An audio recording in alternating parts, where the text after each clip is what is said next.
नमस्कार, मैं हूं संजीव श्रीवास्तव। आप देख रहे हैं 4PM न्यूज नेटवर्क। मित्रों, प्रधानमंत्री नरेंद्र मोदी की पूरी राजनीति नेहरू गांधी परिवार के इर्द गिर्द सिमटी हुई है।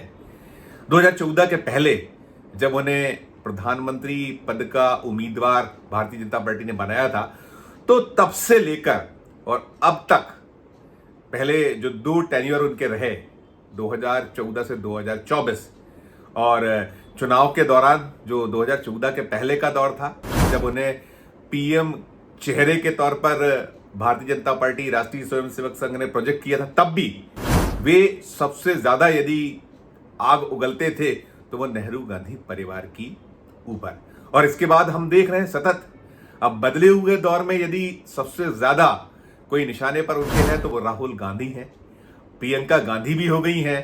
और ये जो हैं कांग्रेस के जो प्रमुख जन हैं, ये तलखियत भरे जवाब भी मौके जब होते हैं तो देते हैं। कौन भूला है सोनिया गांधी का वो बयान जब उन्होंने नरेंद्र मोदी को मौत का सौदागर कहा था, वो गोधरा का कांड, और उसके बाद वो तिलमिला उठे थे और वो भूले नहीं होंगे आज तक। और ऐसे ही वो तो बीते दौर की बात है, उसे सदैव याद किया जाता है। अब राहुल गांधी, प्रियंका गांधी जिस अंदाज में नरेंद्र मोदी को निशाने पे लेते हैं तो तिलमिला उठते हैं। और किसको नहीं पता है कि राहुल गांधी की छवि को धूमिल करने के लिए जो टीम मोदी है, भारतीय जनता पार्टी है, राष्ट्रीय स्वयंसेवक संघ है, उसने क्या कुछ नहीं किया है। और अरबों रुपए खर्च किए गए, ये एक आरोप भारतीय जनता पार्टी पर है, मोदी पर है, उनकी टीम पर है कि कैसे राहुल गांधी को पप्पू निरूपित किया जाए। और क्या कुछ करती रही है उसकी जो एक बीजेपी की डर्टी विंग है, अमित मालवीय जो विंग है, बहुत कुछ किया, लेकिन बात बनी नहीं है। और राहुल हो, प्रियंका हो, जब मौका मिला तो कहते हैं ना कि 100 सुनार की और 1 लोहार की, वैसी चोट वो करते रहे। अभी ताजा जो मसला मामला है, अभी जो निशाने पर है राहुल गांधी, पूरे के पूरे सत्तारूढ़ दल भारतीय जनता पार्टी, उसके जो अनुषांगिक संगठन, बीजेपी के अलायंस पार्टनर, लेकिन सब पर अब भारी पड़ रहे हैं। मोदी ने अब कहना बंद कर दिया है कि एक अकेला सब पर भारी, 56 इंच का सीना। और जो राहुल गांधी का ताजा एक कहीं जबरदस्त अदावत है तो वो लोकसभा के अध्यक्ष ओम बिरला से है। अभी जो इसको लेकर रार और तकरार छिड़ी हुई है, एक जबरदस्त द्वंद्व मचा हुआ है। जो कुछ आसंदी जो लोकसभा अध्यक्ष हैं, लोकसभा स्पीकर हैं, उन्होंने अभी 2 दिन पहले जो कुछ सदन में कहा, जो उन्होंने एक रूलिंग दी और उसके बाद वो सदन को स्थगित कर निकल गए थे, तो उसको लेकर भी जबरदस्त द्वंद्व छिड़ा हुआ है। राहुल गांधी ने कंडेम्ड किया है, कह दिया है कि कैसे उनकी आवाज को दबाया जा रहा है, कैसे जो चाहे सरकार हो या स्पीकर हो, कैसे उन्हें बोलने के अवसर नहीं थे। और उन्होंने बहुत सारी बातें गिनाई। उसके बाद अब जो टकराव है तेज है, और इन सब टकरावों के बीच एक वीडियो भी वायरल हुआ है। वीडियो सदन के भीतर का है, उसे अमित मालवीय ने भी ट्वीट किया है। और कहीं ना कहीं वो जो डर्टी गेम है, डर्टी पॉलिटिक्स है, उसी का हिस्सा बताया जा रहा है। देखिए वो वीडियो आप पहले, फिर मैं करूंगा आगे की बात।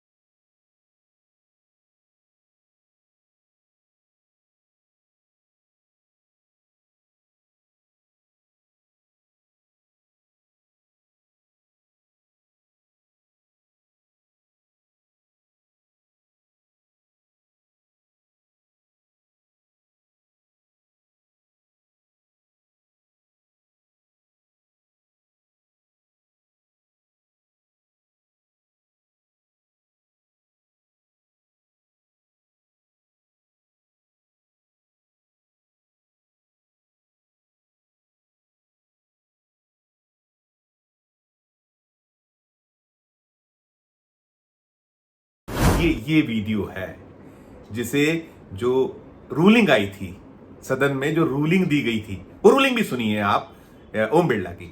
इसके और आगे की बात फिर मैं करता हूं। माननीय सदस्यगण, आप सबसे अपेक्षा की जाती है कि आप सदन की मर्यादा और शालीनता के उच्च मापदंडों को बनाए रखें। सदन में मेरे संज्ञान में ऐसी कई घटनाएं हैं जब मान्य सदस्यों के आचरण सदन की उच्च परंपराओं मापदंडों के अनुरूप नहीं है।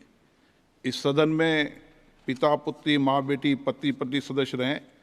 इस परिप्रेक्ष्य में मेरा नेता परिपक्ष से अपेक्षा है कि लोकसभा प्रक्रिया कांड संचालन नियम 349 के वर्णित सभा में पालनीय नियमों के अनुरूप सदन में आचरण व्यवहार करें, जो सदन की मर्यादा और प्रतिष्ठा के अनुरूप रहना चाहिए। मैं पुनः आग्रह करता हूं, इस सदन में विशेष रूप से प्रतिपक्ष के नेता से तो ये अपेक्षा की जाती है कि वो आचरण रखें।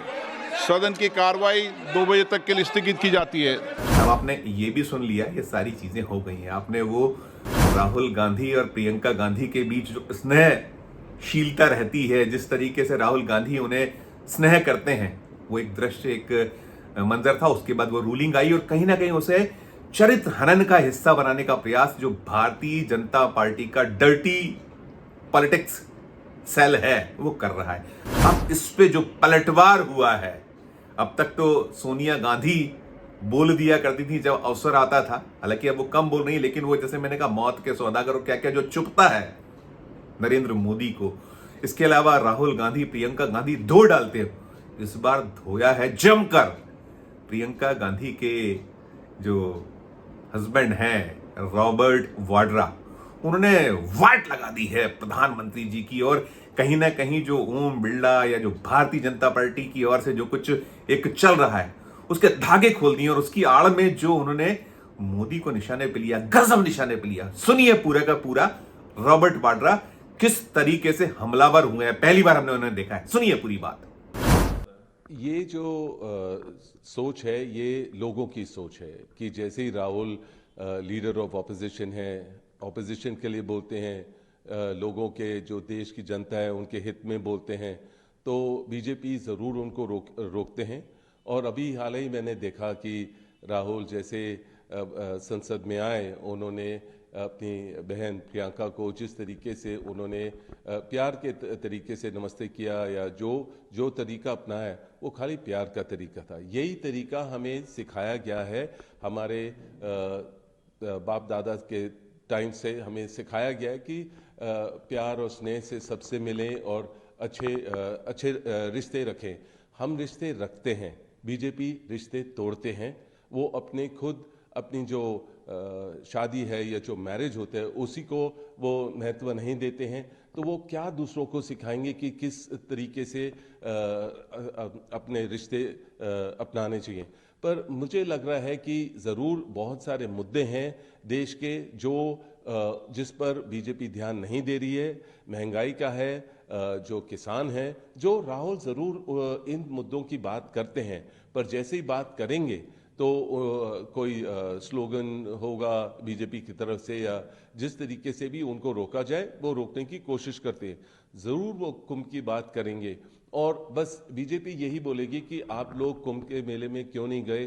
पर यह है कि देखिए, जहां कोई वीआईपी का अरेंजमेंट होता है, हमें वहां उस समय जाने की ज़रूरत नहीं है जिससे लोगों को कोई परेशानी आए। हम कभी भी जा सकते हैं कुंभ के मेले में, या हमारा जो धार्मिक दौरा होता है हम देश के हर कोने पे पहुंचते हैं, पर हमें दिखावा नहीं करना है कि हम उसी समय जाएं जहां सब लोग पहुंच रहे हैं और वीआईपी मूवमेंट हो और वीआईपी स्पेशल अरेंजमेंट हो जिससे लोगों को असुविधा हो। तो मैं यही बोलूँगा कि राहुल को ज़रूर स्पीकर ने जिस तरीके से बस अपना सोच रखा और अजर्न किया हाउस को, लोगों को पसंद नहीं आया। जहां भी लोगों का अनुभव है मैं उसमें शामिल होता हूं और मैं उनकी बात समझता हूं, पर मुझे लग रहा है कि राहुल को ज़रूर रोका जाता है। जो असल मुद्दे हैं जो वो उठाते हैं तो बीजेपी उनको रोकते हैं। और मेरी विनती है स्पीकर जी से कि राहुल को बोलने दिया जाए। लोगों की इच्छा यही है। जो हमारा प्यार है वो सामने दिखाई देता है, कोई दिखावे की प्यार नहीं है। अगर राहुल ने जिस तरीके से अपनी बहन को प्यार तरीके से ग्रीट किया वो बहुत अच्छा है और यही सीखा है हमने। और मैं यही कहूँगा कि जितने भी राजनीति में जितनी भी पार्टी हैं उनको इस तरीके से ही आगे बढ़ना चाहिए। महिलाओं के द्वारा रिस्पेक्ट करें, उनको सुरक्षित फील होना चाहिए महिलाओं को, और प्यार बांटे, नफरत नहीं। और मैं यही कहूँगा कि इसमें कुछ गलत नहीं है। अगर आप किसी से भी बात करेंगे, जितने भी जनता में जितने भी लोग हैं वो कहेंगे बहुत खुशी की बात है कि भाई बहन में ऐसा प्यार है, और वो सबको आगे बढ़ाते हैं राहुल, और सबको मदद करते हैं, और सबको अपने कंधे से कंधा मिलाकर एक साथ जुट होकर ले जाने की कोशिश करते हैं। क्या आप सरकार के इस आरोप को तर्कपूर्ण, जब सरकार या जगदम्बिका पाल साहब ने कहा कि राहुल गांधी हाउस को लेकर सीरियस नहीं होते हैं, वो किसी बिल या विधेयक के प्रस्ताव पर भाषण नहीं देते हैं, बोलते नहीं हैं, वो सिर्फ अपनी बात कहकर कंट्री को मिसलीड कर रहे हैं, मुझे बोलने नहीं दिया जाता है, उनका सीरियसनेस पार्लियामेंट सेशन को लेकर नहीं दिखता। क्या ये जो कंसर्न है गवर्नमेंट का, ये सच के करीब है या नहीं है? देखिए, पहले वो अलग अलग आरोप लगाते थे, और अभी तो राहुल संसद में हैं तो उनके आरोप लगाते हैं। वो जवाहरलाल नेहरू जी के, फिर कभी सोनिया जी के, जैसे अमित शाह जी ने अभी उनके लिए कुछ गलत बोला और गलत तरीका फिर से अपनाया, और इंदिरा जी के बारे में, तो गांधी परिवार के हर सदस्य के बारे में। इतना कि मैं सक्रिय राजनीति में नहीं हूँ, पर मुझे भी जब से सरकार आई है परेशानी झेलनी पड़ी है, और बेबुनियाद इल्ज़ाम लगाए और तौर तरीके अपनाए हैं जहां गांधी परिवार गलत तरीके से दिखे। पर जनता जागरूक है, वो देखती है कि राहुल जो ऑपोजिशन लीडर हैं, तो जो भी ऑपोजिशन चाहेगी वो दिल जान से लड़ेंगे और लोगों की बात रखेंगे, और जितनी भी आरोप लगाना चाहे बीजेपी वो लगाते रहें, पर वो अपने तरीके से चलेंगे, हर बात करेंगे जो उनको लग रहा है सही समय है। ये नहीं कि जो बीजेपी चाहेगी वही करेंगे। जब अडानी के बारे में बात करेंगे राहुल, तो वो पूरा संसद ही अजर्न कर देंगे, तो वो जवाब तो देते नहीं हैं, पर जो अपनी बात है वो रखना चाहेंगे, और खाली आलोचना करेंगे कि मतलब कि ये राहुल गलत बोलते हैं, सही समय पे कुछ नहीं बोलते हैं। पर हम उस तरीके के कदम नहीं लेंगे। हम बोलेंगे जो ज़रूरत है बोलने की, जो ऑपोजिशन को चाहे कि राहुल बोले वो बोलेंगे, अपने दिल से जो वो अपना अनुभव है वो बोलते हैं। तो आपने ये सुन लिया रॉबर्ट वाड्रा को। रॉबर्ट वाड्रा ने निशाने में क्या कुछ कह डाला है। ये भी दुखती रग है नरेंद्र मोदी जी की, जो उनका निशाने पर पीछे क्या कुछ है आप दर्शकों समझ गए होंगे। उन्होंने कह दिया है कि जो अपने परिवारों को छोड़ दें, जो अपने परिवार की चिंता ना पाले, वो क्या जानेंगे भाई बहन का प्रेम। और सचमुच बात तो यही है कि जिस तरीके से बीजेपी या जो उसके आका हैं, जो कुछ हो रहा है बिना मोदी के कुछ नहीं हो सकता। तो ये माना जाता है या कहा जाता है, बार बार आरोप लगते हैं कि जो लोकसभा के स्पीकर हैं या राज्यसभा के सभापति हैं, वो सिर्फ और सिर्फ सरकार के लिए काम कर रहे हैं। वो जो एक निष्पक्ष अंपायर हुआ करते थे, होते थे, ये जो पद है वो सब खत्म हो गया, और खत्म हुआ है। सब देख रहे हैं कि क्या स्थिति संवैधानिक संस्थाओं की है। आरोप लगा करते हैं कि सीबीआई मोदी की है, इनकम टैक्स मोदी की है, ईडी मोदी का है, चुनाव आयोग मोदी का, संवैधानिक संस्थाएं सारी की सारी मोदी जी की है। राज्यपालों के क्या हाल है, ऐसे ही जो लोकसभा अध्यक्ष और राज्यसभा के सभापति के हाल हो गए हैं। तो अब ये सब जो हो रहा है, ये दांव उल्टा पड़ गया, हम कह सकते हैं।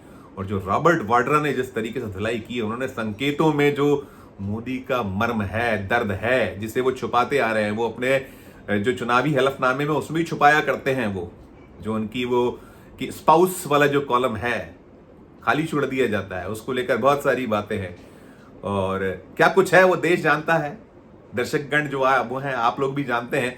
तो ये रॉबर्ट वाड्रा ने जिस तरीके से वाट लगाई है, तो सचमुच उसके बाद कांग्रेस बाग है, विपक्ष का दिल खुश हो गया, और राहुल और प्रियंका भी मुस्कुरा रहे हैं। प्रियंका तो तालियां पीट रही हैं, अपने जो पतिदेव का जो साहस है, उन्हें तो मोदी जी ने खूब जिया जी जीजा जी कह कर क्या कुछ नहीं किया है, जेल भेज देने की बातें की हैं, तमाम कुछ कुछ कहा कहते रहे हैं, भ्रष्टाचार के आरोप लगा और सिद्ध कुछ नहीं कर पाए, 10 बरस हो गए।